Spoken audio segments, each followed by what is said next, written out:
Welcome to the Creepy Cantina, where the spirits are high and the stories are haunting. Grab a drink, pull up a chair, and join us as we explore the darkest mysteries, eerie legends, and chilling true crimes. You never know what might be lurking in the shadows. This is the Creepy Cantina.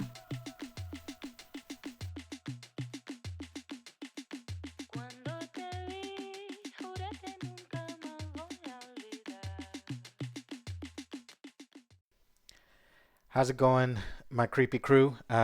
Just wanted to let you guys know that I am definitely aware of the weird. Well, I won't call it weird. It's just not audio that is up to my liking for this episode. You guys may not be able to notice it, but I can notice it, and I don't like it. So please bear with us. I think that I have the audio fixed for episodes going forward. Not exactly sure what happened with our mics, my mic in particular, in this particular episode, but it hopefully doesn't distract from you guys enjoying this. You may not have even noticed unless I said something, but I just felt like I had to say something.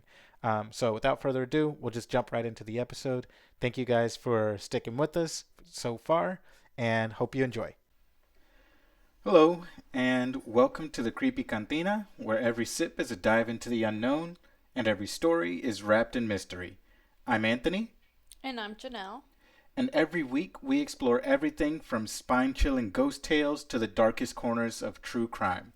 So pull up a chair, grab your favorite drink, and join us as we explore the eerie, the uncanny, and the downright weird.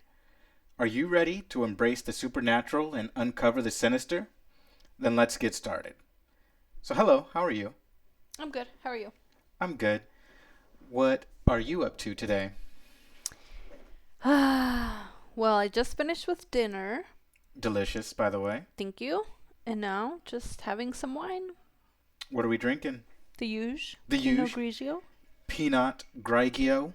Yeah, a little pinot. What are you drinking? Well, since we went back to go get my tequila, I made myself a little margarita with a splash of orange juice. Is it so delicious? It is. This alien silver is growing on me. Ugh. I know, I'm disgusting, but I don't care. I didn't say you were disgusting. No. Just the tequila itself is not my favorite. Your voice told me everything I needed to hear. It's okay.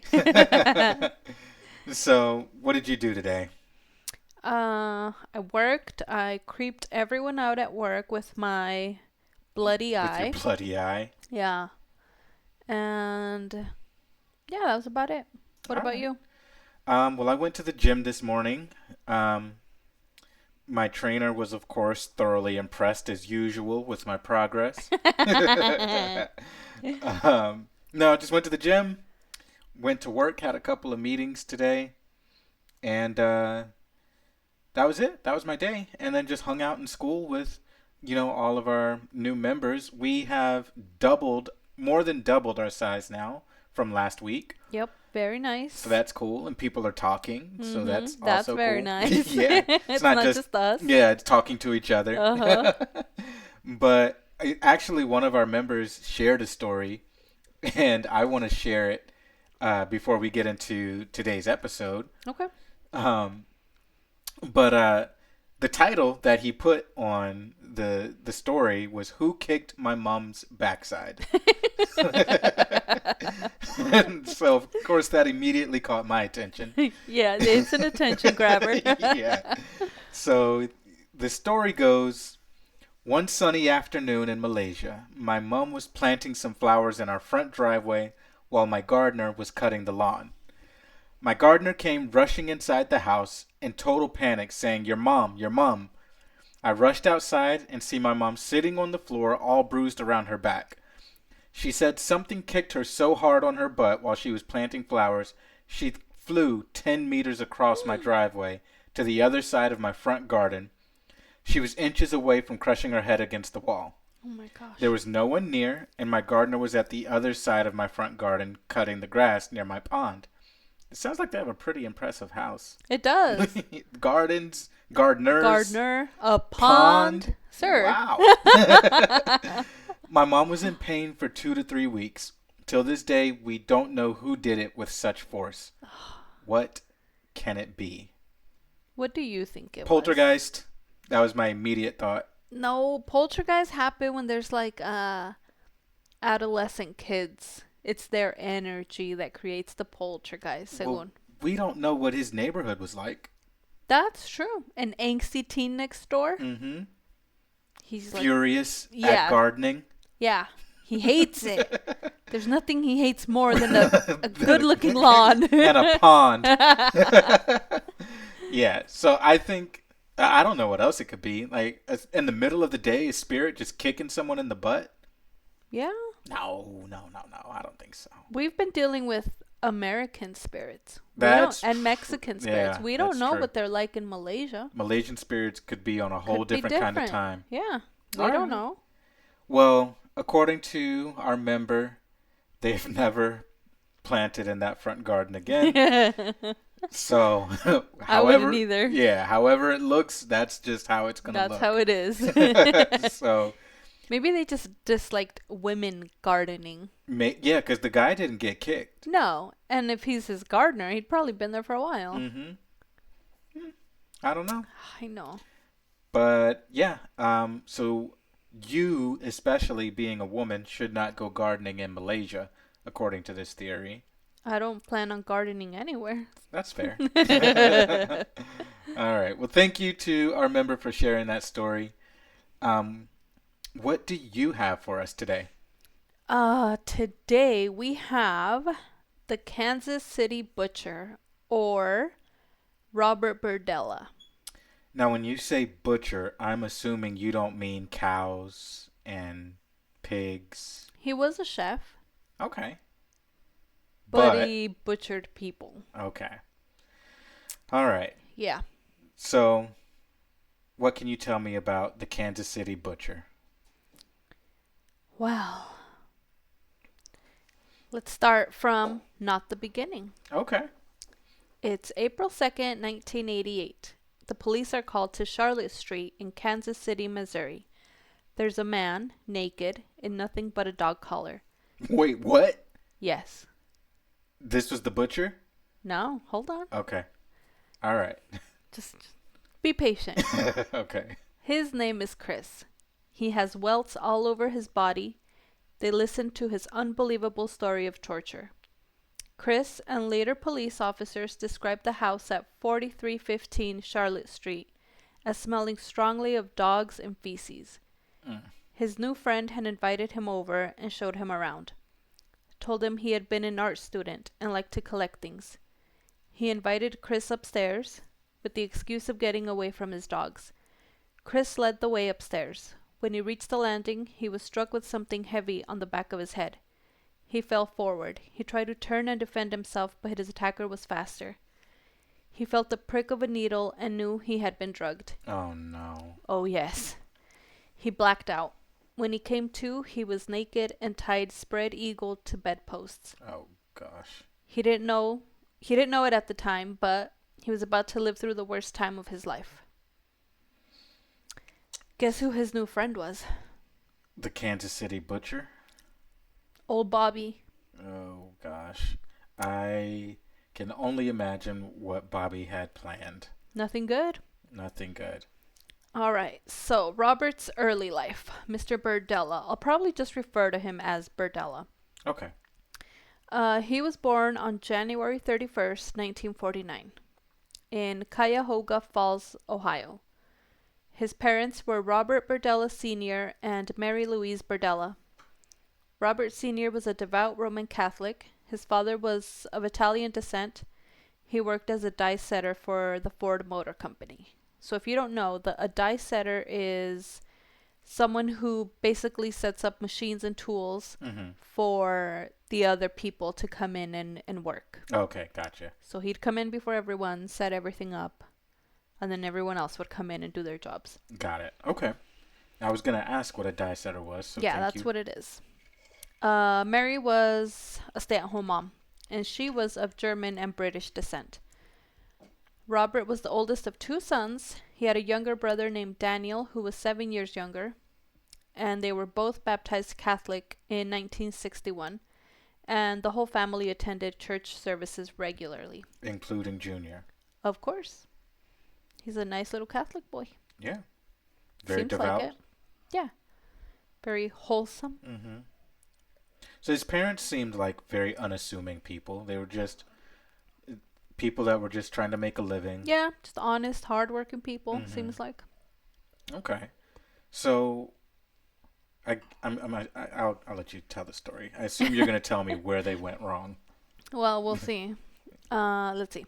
At the age of 5, Berdella had to start wearing super thick glasses because he was severely nearsighted. Mm. He was super smart, but he was a loner. He really didn't play outside, and he didn't have all that many friends. In school, he was socially awkward, Mm-hmm. and he was bullied for his nearsightedness and for his speech impediment. Oof. You know how kids are. Yeah. He was also Ruthless. diagnosed with high blood pressure, and he was on several different medications, and so the kids shit on him for that too. Jeez, he couldn't Sir, catch it's a a break. health condition. Yeah, like I didn't choose this. He said, I'm trying to live. I'm doing my best. I'm doing my best, honey. Oh man, poor Bobby. Yeah. So Berdella was not athletic at all. He liked art and cooking. And this Yeah. caused... Sorry. Oh no, I was just gonna say because he could see that up close, you know, instead of shooting a basketball. Yeah. Like, how are you going to catch a football flying at your face? Yeah. You can't. With your Harry Potters on. Mm-hmm. Couldn't do it. So this caused tension between him and his father. His dad valued sports and physical education. And that was more his brother's thing. His younger brother, Daniel, he was the opposite of him. Mm-hmm. And so at a very, very early age, he showed an aptitude for sports. And so his father would compare the two brothers negatively. Right. He would also physically and emotionally abuse his kids, sometimes hitting them with a leather strap. And I'm assuming Robert probably got the worst of it. Yeah. 'Cause Being the oldest and not being athletic. yeah, he's overweight. He's not athletic at all. He's a nerd. Yeah. Yeah. He's like, come here, twerp. It's toughen you up. Yeah, poor kid. Yeah. I feel bad for the kid, not the adult. Yeah. When he reached puberty, he discovered he was gay, but he kept it a secret. He wasn't open about it for several more years. He even had a girlfriend for a little bit of time. Just as a disguise, as a cover up, or I think he was probably trying. yeah. Like, maybe I just haven't dated the right girl. Yeah. And I can only imagine growing up in a Catholic home, Mm-hmm. extremely religious, where you're already an outcast because you're not athletic. I could imagine he wouldn't want to add more fuel to the fire Right. with his dad in particular. Mm-hmm. So he's probably just trying to date and be normal. Yeah. What he considered normal. Yeah, Gay is normal. absolutely. Gonna say that. Please don't cancel us. Let's see. By his mid-teens, he was beginning to show signs of aggression. He was rude and condescending, but especially to women. And that's funny because for the rest of the story, there's not really any women in his life. I was gonna say, how was his relationship with his mom? It doesn't say. I couldn't find anything about his mom. Really? Yeah, it was about his dad. I couldn't find anything about his brother. Mm-hmm. It was kind of like he was on his own. Yeah. There was like nothing about his his dad, yeah, a little bit more, but mostly it was him and his dad. The mom and the brother, I couldn't find anything on. So, if I were to assume that his relationship with his mom was distant at best, maybe that could, or maybe he saw the way that his dad treated his mom. Yeah. Because if he was abusive to the kids, I'm positive he was probably abusive to her. Yeah, he probably as well. wasn't a treat to Right, her. to be around. Yeah. Yeah. So I wonder. Yeah, I just think like I always try to think of like where these behaviors could stem from. Right. So I don't know. Okay. Okay. Let's see. In 1965, he was 16 years old, and it was this year's kind of like I think a defining year for him. Okay. He was working at a restaurant, and he claims he was raped by a man he worked with. Oof. I couldn't find anything on that either. No That's police just reports. nothing. That's just something he says happened to him. Mm-hmm. So, You know what? I think I have to believe him. yeah. No, like as a guy, you never want to admit that something like that happened to you. Right. Right? Like That's like a big thing. it's a big thing to say that you were overpowered by another man and they did this to you. And that's what he says happened to him. Yeah, and so like I tend to believe that even though there's no reports of it. I mean, how many rape cases go unreported, you know? And so I have to believe that that actually happened to him. Mm-hmm. Especially considering what I feel like you're about to tell me about the rest of his life. I believe him too. Just gonna say that.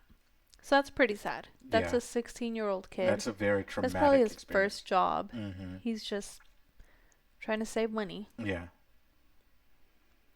Yeah. Let's see.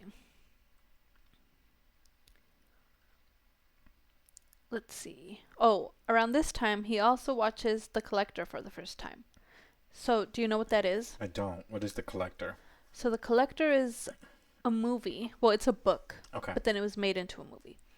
And it's about a young man who's very lonely, and he kidnaps this college girl. And he keeps her as like a prize or like a rare butterfly Mm-hmm. type thing. And he thinks if he keeps her long enough, she'll fall in love with him. It's not how that works, Mr. Collector. Sir, you got it wrong. All right, let's see. So, I'm sorry. What was the impact of this movie? So, I feel like he was inspired by it. Okay. Like he, in his young 16-year-old mind, was like, that could work. Like if you take someone and hold them against their will long enough, they'll love you. Mm-hmm. Like they will eventually love you. Got it. So I feel like to him, that's probably what he was thinking.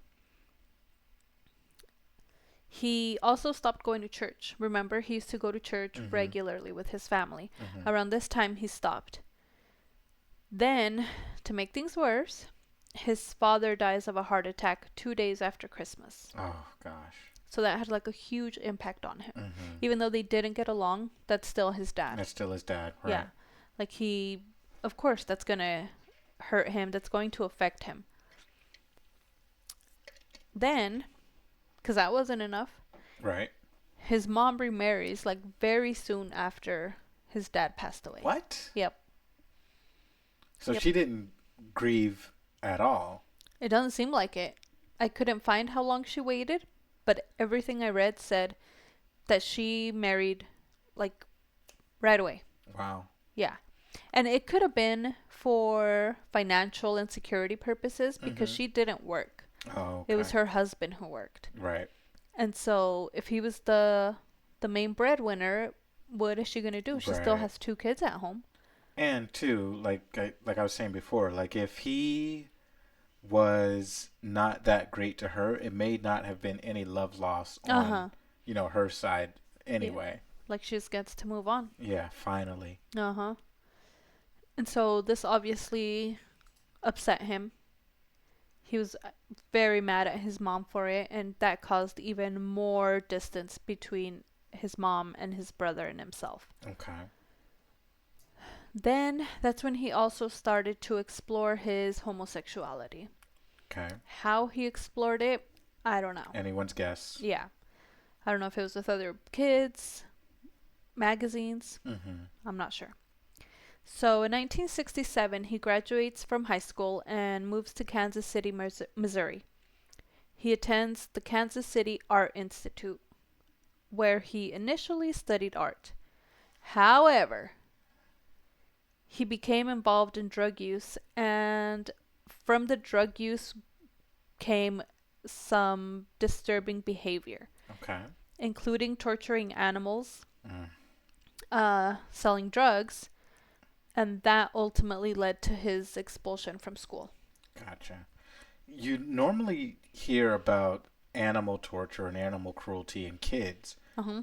but he waited until he was an adult, basically, to start being, unless, yeah, like, Unless he just didn't know yeah, that it about was what he was happening doing. before. Yeah, But that's, which could have been the case. hmm but it was the selling of drugs that got him expelled, Yeah, clearly, for obvious reasons. right. Can't sell drugs at school.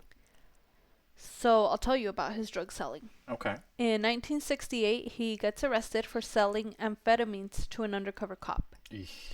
So he gets arrested, but doesn't get charged with anything. He gets let go. Hmm. Then a month later, he gets arrested again for possession of marijuana and LSD. And for that, he's jailed for 5 days only. What? Why Yep. did they let him go the first time? They said for lack of evidence. Oh, the first time? I'm not sure. Oh, okay. But the first time, if you're selling to an undercover cop, There's clearly, that's, like, we got you. yeah, You know? got him. So I don't know, but he was released. He did 5 days in jail, and then they were like, all right, kid, like, Get out of get here. out of here. So there's no real consequences for his No. actions. There hadn't been up until this point. Mm-hmm. So the drugs he was using was he himself was using hallucinogenic drugs, Mm-hmm. LSD, obviously weed, but he also started selling this to other students.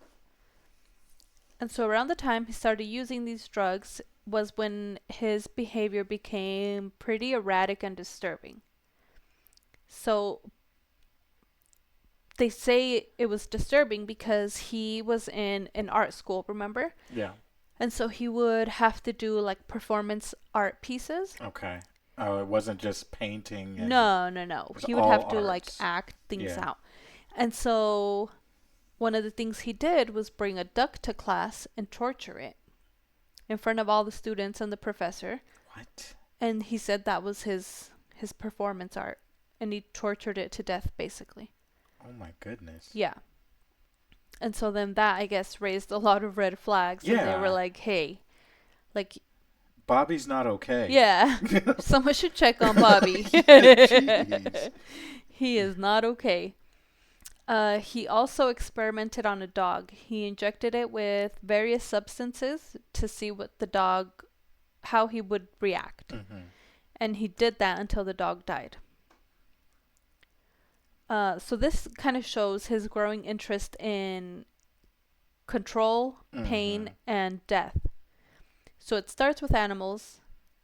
It'll lead up to human beings, Right. where he doesn't see them as people. Because He's They're- just like, oh, let me see what this will do. they're objects of his experiments. Yeah. They're not actually people. Right. So he gets expelled from school for that. And then in 1969, he buys a house. Where did he get money? Oh, from his drug sales.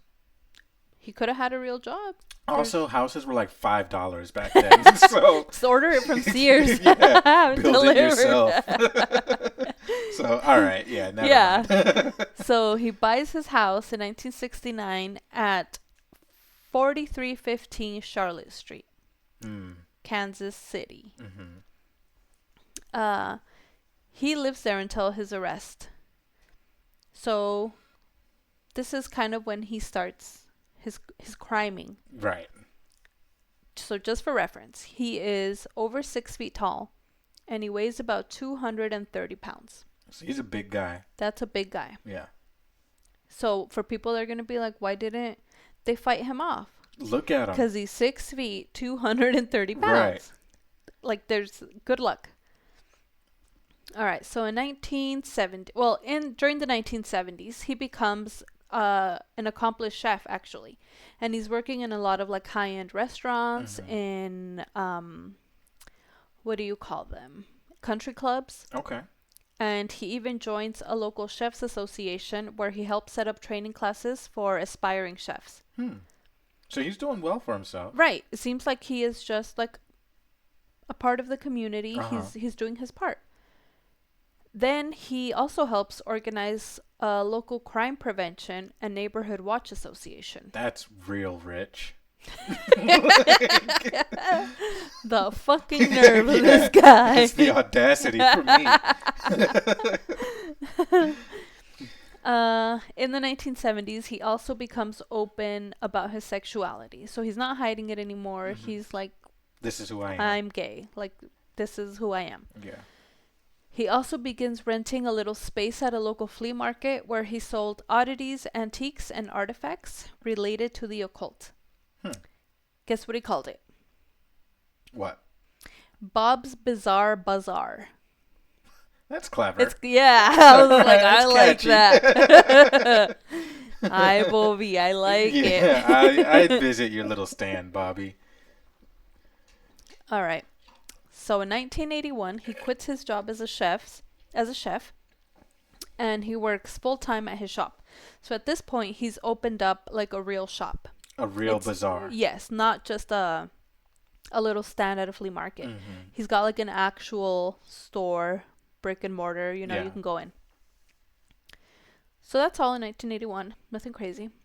1982, he became seriously emotionally involved with an unstable Vietnam vet. Oof. The relationship did not last long. Male? Or, Yes. Okay. Yeah. I was wondering if he was still trying to... Pretend. Well, not pretend, but still, like, maybe confused about what he actually wanted. No, I think at this point, he is very much gay, open about it, and, like, not apologizing for it. Okay. Like, this is just who he is. All right. So, that didn't last long. He then moves on to picking up male prostitutes. He would often befriend them and allow them to stay with him in exchange for helping around the house. So, stay with me 2 days and do some yard work, whatever. He also tried unsuccessfully to get a lot of them to quit prostituting and to get their lives in order.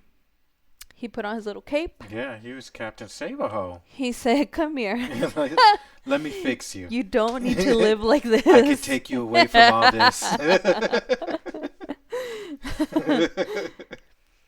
Let's see. In 1984, he meets 19-year-old Jerry Howell, one of the male prostitutes. And he's how old at this point? Probably He's in his 30s. 30s? Like Yeah. 36, something like that. Okay. So he meets Jerry on July 5th. He promises to drive him to Merriam, which is a town nearby, for a dance. Okay. And instead of taking him there, he drugs him and gets him super drunk. He gives him diazepam. I didn't see how to pronounce that one. Acepromazine, I'm not sure. Okay. And so he gives them both in his car and then again at his house until Jerry passes out. And then once he's passed out, he drugs him with some animal tranquilizer. Oh my goodness. Ties him to the bed and then keeps him for 28 hours. In those 28 hours, Jerry was raped with various objects, tortured, and repeatedly drugged. So he would keep him drugged the whole time. Jerry would ask him why he's doing this to him. He would beg to be freed. But instead of freeing him, Berdella took pictures and kept a detailed log about the torture he was inflicting. So this is something he does with all of his victims. Okay. He keeps a log where he writes down the times, what he's doing to them, how they react, So and this then this is a science experiment. pretty much. And so he went from doing nothing. Well, no, I won't say nothing, because torturing animals is a huge red flag. Right. But that was like years and years before. Yeah. So this inner monster lay dormant. For a long time. Yeah. And then he just went Snap. nuts. Let's see. Then on July 5th, poor Jerry dies of asphyxiation. And so Berdella says he's not sure if it was the combination of drugs or the torture he had endured. Probably both. Yeah, I'm going to say a combination. Mm-hmm. Berdella then moves Jerry's body into the basement where he hangs him upside down over a large cooking pot. He made several incisions to his inner elbows and his jugular vein, leaving the body hanging overnight to drain all of the blood. The following day, he dismembered Jerry with a chainsaw and boning knives. That's why they call him the butcher. Mm-hmm. He then wrapped sections of his body in newspaper and trash bags, which he later placed in bigger trash bags, and then left outside for the garbage crew to collect and take to the landfill. So just got rid of him like trash. Yeah. Just because he wasn't a person to him. To him, yeah, no. To Mr. Berdella, these guys were just experiments. Right. So that was 1984.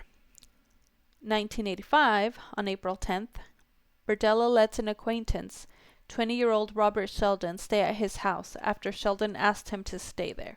So Sheldon showed up at his house and was like, hey, I don't have anywhere to stay. Could I crash at your place for a couple days? Mm-hmm. And people have been known to do that with Berdella, so it wasn't anything weird. Right. It was just sometimes he would help them out. So I'm sure Sheldon didn't think anything of it. And he was probably known in that community. Right. Right. Because he bought his house in 1969. He had a business there. Yeah. Well, I mean, like the male prostitute community. Yes. Because if one person says, hey, this guy let me stay at his house, mm-hmm. And he's picking up multiple prostitutes, he probably had a reputation. Like you said, this wasn't something that would have been weird for them to just go do. Yeah. This was normal. This was someone they knew. Yeah.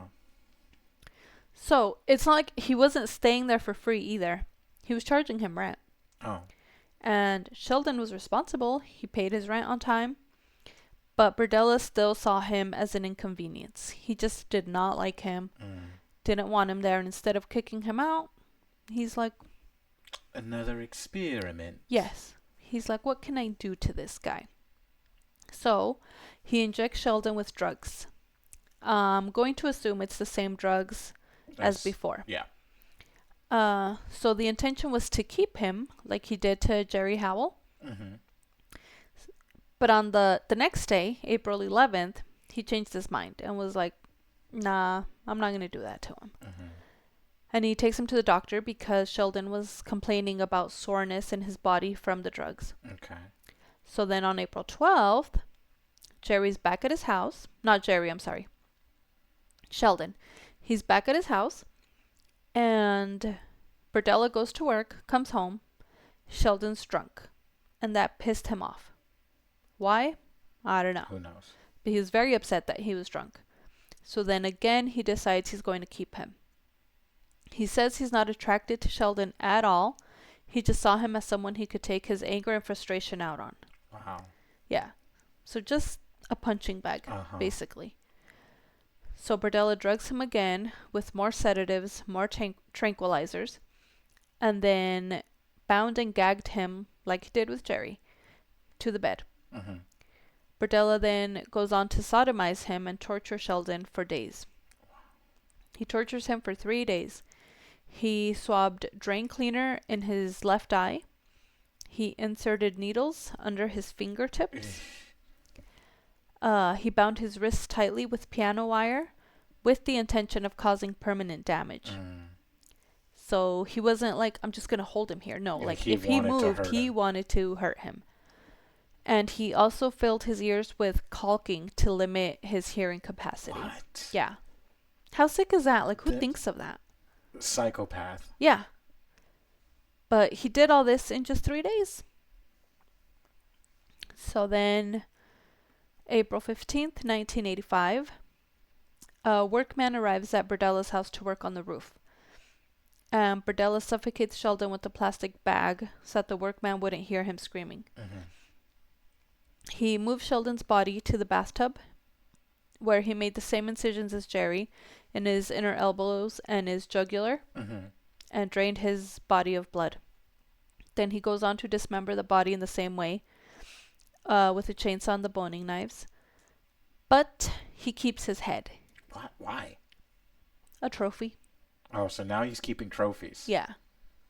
He keeps his head and he buries it in the backyard. So that was April. In June of 1985, Berdella meets Mark Wallace, and Mark helped him with some yard work. That's how they met. Okay. So on June 20, so this was like sometime in June. It doesn't specify what day. On June 22nd, Berdella found Mark in his tool shed. He was hiding in there because there was a super violent thunderstorm. Okay. And so he was just seeking shelter. Mm-hmm. So then Berdella is like, well, come inside. Like, it'll be okay. yeah. Like, let's, you can be inside. Like, you don't have to hide out here. So once inside, he offers to inject him with chlorpromazine. He offered? He offers. So he tells him that this will help calm his nerves. Okay. Now, keep in mind, a lot of these guys were on drugs. Anyway. Yes. And so they didn't think anything of it when Mhm. someone they knew was like, do you want to try this? Right. So Berdella would offer to inject them, and a lot of times they'd say okay. Okay. Yeah, that makes sense. Yeah. So this drug is an antipsychotic, but it causes sedation. So where they're just kind of like... just out of it. Yeah. And so Mark accepted, and about 30 minutes later, Berdella decided he's going to keep him too. The next day, June 23rd, Berdella tortured and sodomized Mark. He used alligator clips on his nipples in order to facilitate electric shocks to his body. This is according to Berdella. He also experimented by inserting hypodermic needles into different muscles on Mark's back.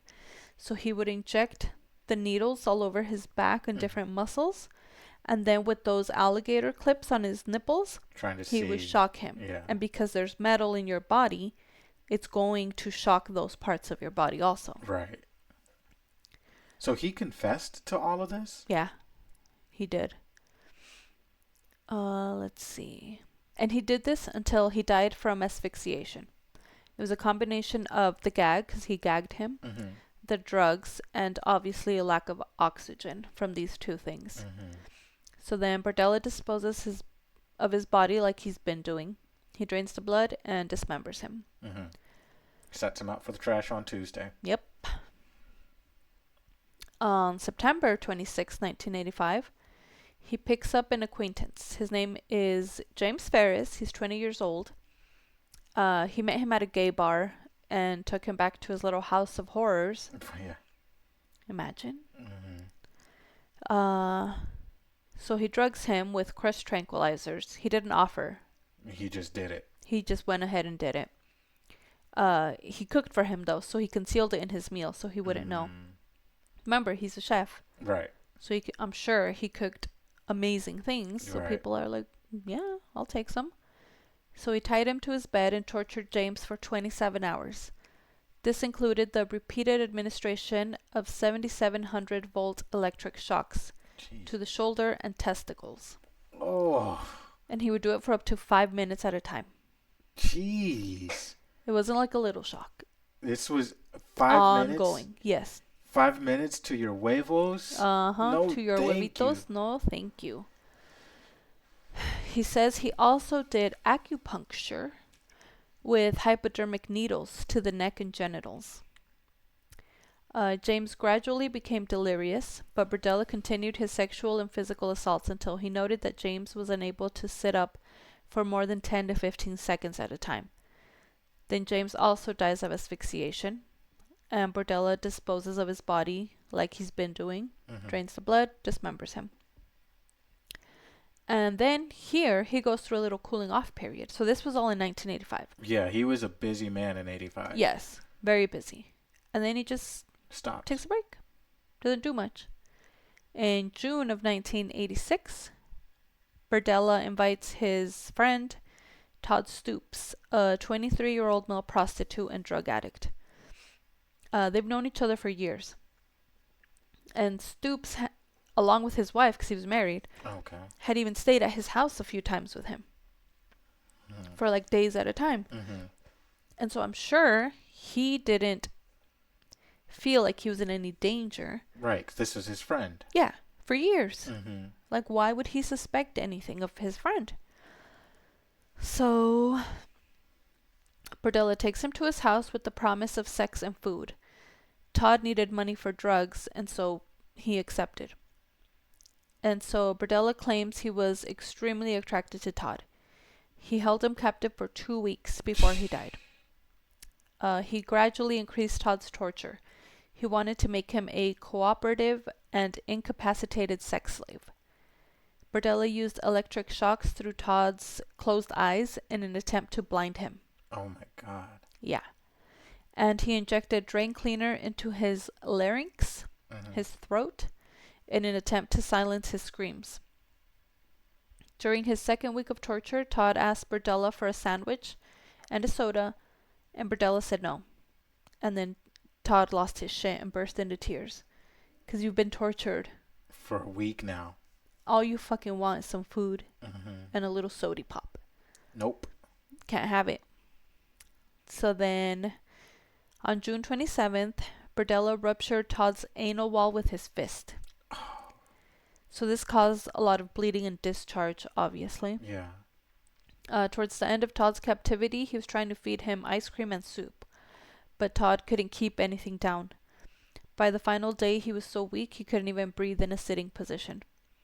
A forensic pathologist later testified that the ruptured anal wall is what caused his death because of septic shock. What is that? So that's basically when there's a tear in your anal wall and your poop leaks into your blood and it poisons your blood. Oh, okay. That's what killed him. Gotcha. But that wouldn't have happened if he hadn't been dealing with Mr. Berdella. Well, old Bobby. Mm-hmm. So on July 7th, he disposes of his body like he did all the others. Mm-hmm. Then, in 1987, on June 5th, Berdella bailed his friend, 20-year-old Larry Pearson, out of jail and invited him to stay with him at his house. They'd met earlier in the spring when Larry walked into Bob's Bazaar and explained to Berdella that as a child he had been very interested in witchcraft and wizardry. Larry would do chores around the house as a means of paying rent. So he lived with him. He didn't pay money, but he would clean up and do yard work and do whatever. Yeah. Then on June 23rd, Berdella says he didn't initially plan to capture Larry, but he decided to do so once he realized Larry had no intention of finding a job. So instead of telling him, I need you to find a job and help with bills, he's like, you're next. Yep. He said, Bobby the Booty Bandit. Yeah. At it again. You're so dumb. Let's see. So they watch Creepshow 2 together before having lunch. As they drove around Kansas, Larry jokingly said he used to rob gay men in Wichita. And so I guess to Berdella, this confirmed that he was doing the right thing. But I'm sure anything would have confirmed it. Yeah, he didn't need a reason. No, he just wanted to do it, so he was. Yeah. This is just an excuse. And so that night, Berdella made sure to get Larry drunk before injecting him with chlorpromazine. So again, that's an antipsychotic that causes sedation. That night, Berdella moved Larry to his basement and tied his hands over his head and tied the rope he used for his hands to a brick column. Before injecting Larry with drain cleaner in his larynx again, he then brought an electrical transformer into the basement. You can imagine what he's going to do with that. Yeah. On the 5th day of his captivity, having at this time endured electrical shocks from the transformer and the breaking of several hand bones with an iron rod, Berdella deduced that Larry could be trusted and moved him up to the second floor. Berdella informed Larry that if he continued to cooperate, he wouldn't inflict as much pain as he had when he was in the basement. So throughout the last few weeks of his captivity, Larry trained himself to sleep without moving in order to not antagonize Berdella. So he would just lay there and try not to twitch, not to move, because if he did and he woke Berdella up, that was another torture session. Where was he sleeping? In the bed with him. So on August 5th, 1987, Berdella goes to the hospital after Larry bit very deeply into his dick. Well, good for you, Larry. Don't be putting your dick in people's mouths if they don't want it there. Yes, it's not that hard, sir. Yeah. No means no. Not to Bobby. So, before he goes to the hospital, he kills Larry by suffocating him with a plastic bag and a ligature, and then he drives himself to the hospital for treatment. And at the hospital, they tell him he needs to stay there for a couple of days. On August 7th, he comes back home and disposes of Larry's body. But he keeps his head and buries it in the backyard. And that's when he digs up Sheldon's skull and puts it on display in his house. Because he had a bazaar, so having a skull around probably wouldn't be that weird. Yeah. They were like, yeah, he bought a fake skull. No one would think it's a real one. I wouldn't. No. Not hiding it in plain sight like right. that. So then, another little breather. In March 29th, 1988. Hey, I was 28 years old. You were not 28 years old. I mean, 28 days old.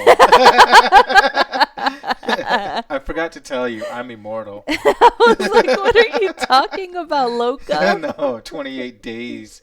28 days years old. Yeah, that's right. All right, March 29th, 1988. He picks up 22-year-old Chris Bryson and took him back to his house. So, little side note. Everything that I read said that Chris was a male prostitute. But then I watched an interview with him where he says, I was not a male prostitute. He says, I was addicted to drugs. And when he said, well, I'll give you drugs, like you'll get high today, and you'll have to do something for me. He thought he meant some sort of housework, yard work, roofing, not anything sexual. Yeah. He says that he never got the vibe that Berdella was gay, and so he never even thought it was like that. Got it. Okay. He was just like, he's gonna help me out, I'll help him out. Big deal. But that's favor not what for happened. a favor. Oh yes. Let's see. All right. Once there, this is from the beginning, remember? He invites his friend upstairs. Yeah. He hits him in the back of the head with a blunt object. Berdella hits him. Right. And he knocks him out. When Chris wakes up, he is tied to the bed with his arms kind of up over his head. As much as you can, I guess, when you're laying down. Yeah.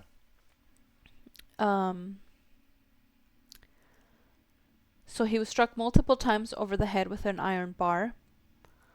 No, I'm sorry. I jumped ahead. So he wakes up. He's tied to the bed with his arms up over his head. And Berdella starts torturing him. So the torture included electrical shocks, of course. Electrical shocks on his testicles. And then Berdella would take pictures as he was shocking him. And mind you, he's still keeping this log. Right. He hasn't stopped. This is a habit of his. He's still keeping a log. He's taking Polaroid pictures. He starts suffocating him with the potato sack while Chris is tied up so he can't defend himself. He's hitting him over the head with an iron bar like multiple times. Jeez. Can't defend himself still. Right. That's gotta be the worst part. Is like you see all of this coming and you can't do anything.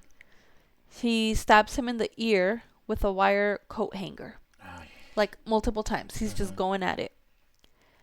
He had Drano injected into his larynx, of course, so he wouldn't scream. That's why he was doing it, so that it would mess up their vocal cords and they couldn't scream. Right.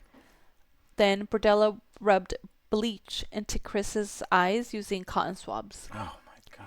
And throughout all this, he's being drugged with animal tranquilizer. And so for the first 2 days, he was pretty much unconscious. When he would wake up, it was because he was being shocked or beat. And so that's what he was waking up to.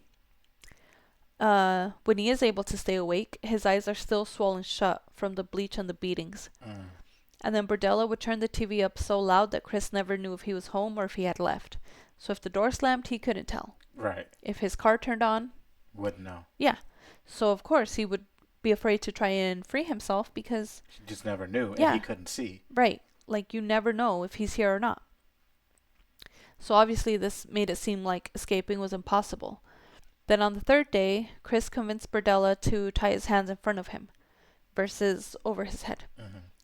I guess he asked him, like, you ever tried tying people's hands like in front of them? And Berdella was like, no, because I feel like they'd be able to untie themselves. And he's like, no, because your knots are good. Like, Complimenting him. He's like, no one's going to go anywhere. It worked because he's like, all right, right. I'll give it a try for you. He's like, let's try it. So then on April 2nd, 1988, while Berdella was at work, Chris was able to free himself. He burned through the ropes that Berdella had used to tie him. He used matches that he had left in the room. So every day, Berdella would give him a cigarette to smoke. And then he would throw his matches on the table and then grab them and leave. But that day, he gave him a cigarette, threw his matches, and Chris started talking to him and trying to distract him until he left and forgot his matches. And then Chris used those matches because he said he could figure out how to untie his knots, that he had been staring at them for like 2 days at that point. Right. And so he's like, I can untie these. And he did. And he used the matches to burn through the rest that was used to tie him. But he was convinced that Berdella had, like, what do you call that? They had booby-trapped the metal bed frame he was tied to, so that if he stepped on the ground, he would get electrocuted. Oh. He hadn't, but Chris was so out of it that he was like, he did. Right. And so he was just on the bed, like, frozen, like, what do I do? But he was free. Right. So if Berdella came back in, what the fuck is he gonna do? Right. And so he jumps out of the second-story window to free himself. So when he jumped out, he was butt naked, wearing a dog collar, nothing else. He broke his foot during his escape. There was what do you call those people that go check the meters for parkings? Meter people? Yeah, there was a meter person over there, and he ran across the street to them. Okay. And then that person took him to the house they were going to next, and the neighbors called the cops. And so then police arrived, luckily within a few minutes, and they began to take care of Chris and his wounds, and they were listening to his story of torture. So then Chris and police described the house as smelling strongly of dogs and feces. Berdella had showed him around. Sorry. I already went through all this in the beginning. Yeah. So then Berdella gets home. With no company. No company. And he's like, what the fuck? And then the cops go over and they were like, hey, can we take a look around? And he lets them. And then that's when they find his little logs, his pictures. But he was telling them that they were all willing participants. That he hadn't kidnapped anyone. He hadn't done anything. Like, these were gay men that had agreed to do these things. I don't see where in any universe that someone would agree to any of this. Yeah. Like, what are you talking about, Loca? No, they didn't. So, April 2nd through the 4th, they searched his house and, of course, found his torture log. They arrested him, and he was arraigned on 7 counts of sodomy and 1 count of first-degree assault. His initial bail was set at $500,000. Sheesh. And And that back in was, that time? yes, That that was was a lot. Mm-hmm. So then on April 5th through September 13th, his bail was revoked when an officer testified that one of the men in the photographs appeared to be dead. Mm. And Berdella remained in jail while police found more evidence of his crimes. This included digging up his backyard where they found Larry's partially decayed skull. On July 2nd, 1988, the grand jury indicts Berdella for the murder of Larry Pearson. On August 3rd, 1988, Berdella pleads guilty to Larry's murder in order to avoid the death penalty. On September 2nd, 1988, the grand jury indicts Berdella for the murder of Robert Sheldon. And on September 13th, 1988, Berdella agrees to a plea bargain of life in prison in exchange for a full confession of his crimes. Jeez. December 13th through the 15th of 1988, Berdella confesses to investigators in vivid detail. So that's when he goes through everything. Right. And he's remembered. He's remembered. Everything. Yeah. Yeah. Remembers dates, names, Mm-hmm. all of it. On December 19th, 1988, Berdella pleads guilty to first-degree murder in the death of Robert Sheldon and to 4 counts of second-degree murder involving additional male victims. Then Berdella confesses in court and is sent to the penitentiary in Jefferson City, Missouri for the rest of his life. Which was how long? Not long. I'll get to that. Okay. He also announced that he set up a trust fund of $50,000 for the families of the victims. Maybe What? don't kill their family members. And then you wouldn't have to set up a trust. How? He's how just trying twisted? to. Yeah. Like, so, He's trying to make himself the hero still. yeah. Like, how fucking dare you? Like, what a fucking asshole. Yeah. They weren't victims. They were subjects of science who dedicated their lives to being tortured and mutilated. So here's $50,000 for these 4 families to share. Yeah. Sorry for In the his eyes. inconvenience, guys. Like, What get a piece fucked. of shit. Yeah. In January of 1989, Berdella gave an interview where he blamed the media and the police for distorting him and his crimes. No, you confessed like 2 weeks ago. Like, what do you mean? You're a fucking monster. They didn't distort anything. You had a man jump out of a window to get away from you. Yeah. You killed 6 people. Yeah, 6 people. Like, no, nothing was distorted. This was the truth. So then in January of 1992, Todd Stoops' mother wins a wrongful death suit against Berdella for $5 billion. Holy shit. But since Berdella can't pay this amount, Todd's mother would have a claim on any future earnings Berdella might make. Well, So if he ever wrote a book, Mhm. if they ever made a movie, all that money would go to her. Mhm. None of it would go to him. Then in October of 1992, Berdella dies, just like his daddy. Heart attack. Yep. He deserved worse. I know. Oh, like He why didn't deserves the so much prisoners worse. get to him Yeah. and do worse? Is what I would have wished for him. So that poor mother didn't get a dime out of that. No, I'm at sure all. she didn't. Ah, Nope. What a piece of shit. I mean, he basically got away with it for decades. yes. Well, I mean, he started in the 80s, right? Yeah, a decade. A decade. Still, way too long. Mm-hmm. It was 6 people, 7. Yeah. They And a shouldn't lot have- of them were like pretty much back to back. Yeah. Like within a few weeks of each other. Mhm. It's really sad. It is. All these families that suffered because of this one fucking psychopath. Mm-hmm. Like, why couldn't you just stay a chef and be normal? Wasn't enough. Wasn't an option. He didn't like it, didn't want it. Nope.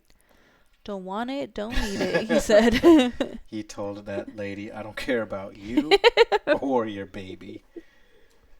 Jeez, that was rough. Mm-hmm. That was a rough one.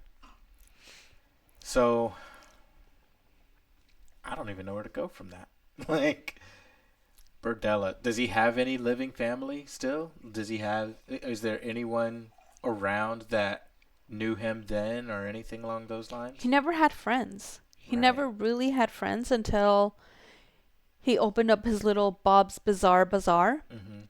And then people kind of liked him because he was so eccentric Yeah. and so weird. Then they were like, oh, like this guy's funny. Yeah. But also opening up that little shop, it gave him access to all To kinds these. of different people Right.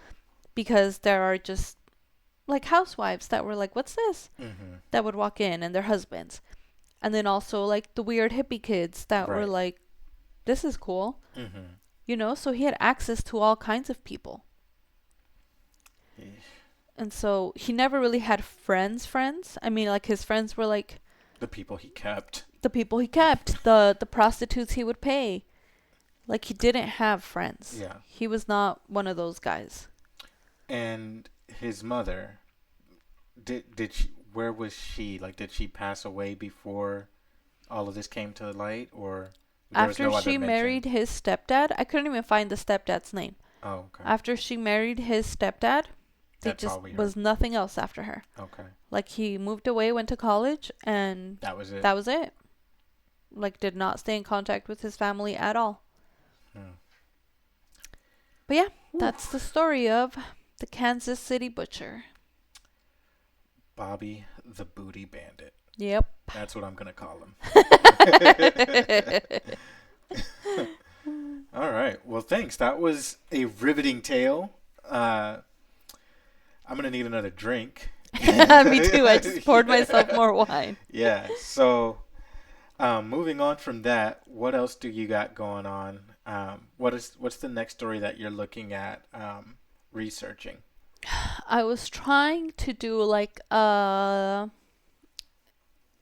Mexican folklore Hmm. story type thing, Yeah. but I'm not sure. I can't really find ones that really stick with me that I really like. Yeah. And so maybe I'll just move on to something else. I do like the scary games people play. Yeah. The Like Bloody driving Mary out and in the desert in your car with your windows rolled down. You're supposed to hear like kids or whatever. Uh-huh. I like those kinds of things. So maybe that'll be my next one. Okay. Sounds good. Sounds good. What about you? What are you working on? I think I mentioned this in another episode. I have a voice note from my mom that I'm gonna work on this week that I want to kind of flesh out the story based off of what she told me and what I remember. Mm-hmm. And I want to make an episode out of that. Um, yeah, I think that's what I want to work on. I do also want to work on the Bell Witch, but I think that one's gonna take a lot of time. So I want to try to knock out a couple of others before I start on that one. Okay. But yeah, so the Bell Witch, my own personal story. We've got the story of our kid that I need to work on. So, a couple of good ones I think that will get the people drinking. Yep. um, so yeah, but that's it. But other than that, as always, you guys can continue this conversation with us in our community on Skool. That's SKOOL.com/ the Creepy Cantina. Mm-hmm. And there we will have, all of the bonus content from each of our episodes as it becomes available for you to go through, and as well as other community members to talk about true crime and paranormal things together. But I think that's all we've got for this episode. Thank you guys so much for tuning in. We'll catch you on the next one. Bye. Bye.